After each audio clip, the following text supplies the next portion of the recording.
The only thing worse than being dead is forcing yourself to watch Deadpool and Wolverine twice, making only the 34th Disney-made Marvel movie to give off real iPad kid energy. First, having big-name actors does not make your movie no, I didn't just have a stroke. I was impersonating Channing Tatum's character, and the whole movie should have been done in about the first 20 minutes. One example, the bad guy told Deadpool that he's gonna kill everybody he knows after giving him his weapons and standing only 5 feet away with no protection.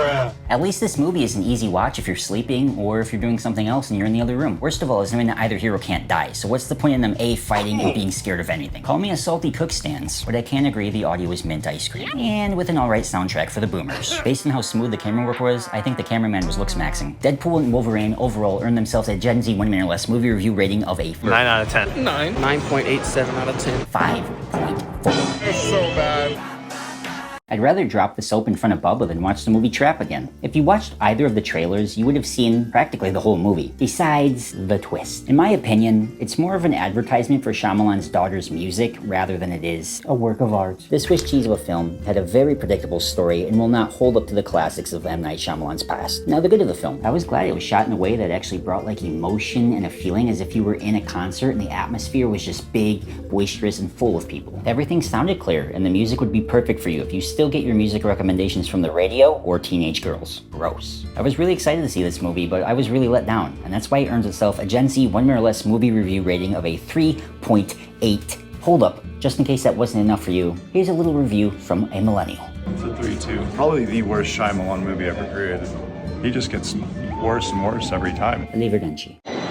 I'm in Hollywood at the TCL Chinese Theater, here at the Dolby Theater, the greatest experience of all time when it comes to movies. And we are checking out yet another borderline watchable movie. I think this time, even the nerds are gonna agree with me. It's been so hard on me, the mental trauma has made it hard for me to even put on my clothes and set up a camera to shoot this video. Let's start with this. Accuracies? Yes, I know most of us wouldn't care or notice that type of thing, but they're there. Second, the acting, yes, was pretty good, but the writing was terrible, and the character choices, of course, made no sense. I can say this for sure, the CGI was absolutely terrible. The cinematography goes along with the digital artwork. The story, it's in a parallel universe. It's like we're watching a Marvel movie where you go from this one to that one and they don't technically connect. Whose idea was it to take it from a rated R movie and put it into a little kid's classroom? In all seriousness, make sure you don't go see Borderlands this weekend or ever. And that's why it earns itself a Gen Z 1 minute or less movie review rating of a 3.8. Just like most of the movies I've reviewed recently, aliens would never invade our planet because we only get a 1-star review. And if you like dad jokes like this, there are many, many more in 2024's Alien Romulus. Luckily, throughout this film, there's only a few short moments that you'd want to stop and take a nap, and that's when these characters start acting out what I think are called emotions, and honestly, if they didn't have them, most of them would have survived. Of course, I saw this film in a Dolby theater, and it looked and sounded absolutely amazing. The only downsides I could say is the CGI did look a little funky at times, and the audio was a little muddy on the characters' voices. And there's a lot of jump scares. Luckily, the aliens were as scary as we've ever seen them, besides the times where they're a little too cautious with their attacks. Alien Romulus is one of those movies that is so different both artistically and characteristically that you need to go and see it. And that's why it earns a Gen Z 1 minute or less movie review rating of an 8.4. And I'll see you guys in the next one, where I'll be getting anally probed. Wait, what? Is the wrong name for Amazon's new theatric Blink Twice, because I couldn't keep my eyes off the screen. If you like movies like Get Out, where it keeps you thinking till the very end, this is the perfect movie for you. Shot nicely, and it sounds pretty good, besides being a little peaky at times. Major credit to all the actors in this movie. All of the men I've seen before in at least a movie or a show, and oddly enough, the women, I can't say I've ever seen any of them once. Either way, we get to see what both of them do best. Red rum. Red rum! Murder! Inversely, I thought this was gonna be like Amazon's last release this year, Challengers. Blech. But Blink Twice is quite the opposite. I don't want to spoil the entire movie for you, but I think it was shot on Epstein's Island. Luckily, they didn't run into Stephen Hawking while they were there. They replaced him with poisonous snakes. And if you ask me, that sounds a hell of a lot safer. Blink Twice should consider itself lucky because I don't have a whiteboard in front of me that's 6 inches too tall, because I'm gonna be giving it a Gen Z 1 minute or less movie review rating of an 8.1.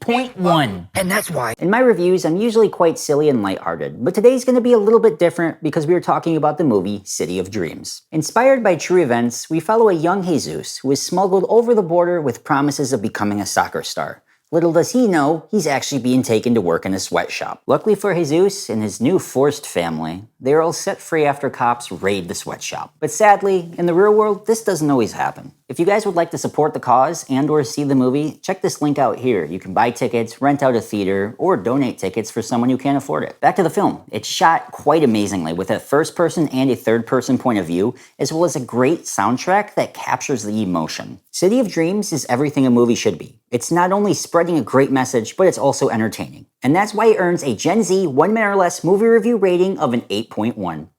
If I were asked to describe the movie Dìdi using only 3 words, I would say it's awkward, impulsive, hold on a second. You're nostalgic. Hey there, my lifeguard. In fact, I'm nostalgic to the iPhone 14 Pro Max that I lost filming that slow-mo shot, as well as the many times you get to see an AOL message and MySpace backdrops. I remember being 7 and having my MySpace page. It was filled with Soulja Boy music videos and Naruto. Nerd. Dìdi takes us back to 2008, and it's the summer right before he starts high school, where friends start growing apart and things change, and it makes for a great coming-of-age story. What can I say? It was shot well, it sounded good, and most of the actors in this movie have never acted before. And hats off to Sean Wang for being a first-time writer, director, and producer. And because of all of this, Dìdi earns itself a Gen Z 1 minute or less movie review rating of a solid 7. You've got mail. My phone went all green screen mode.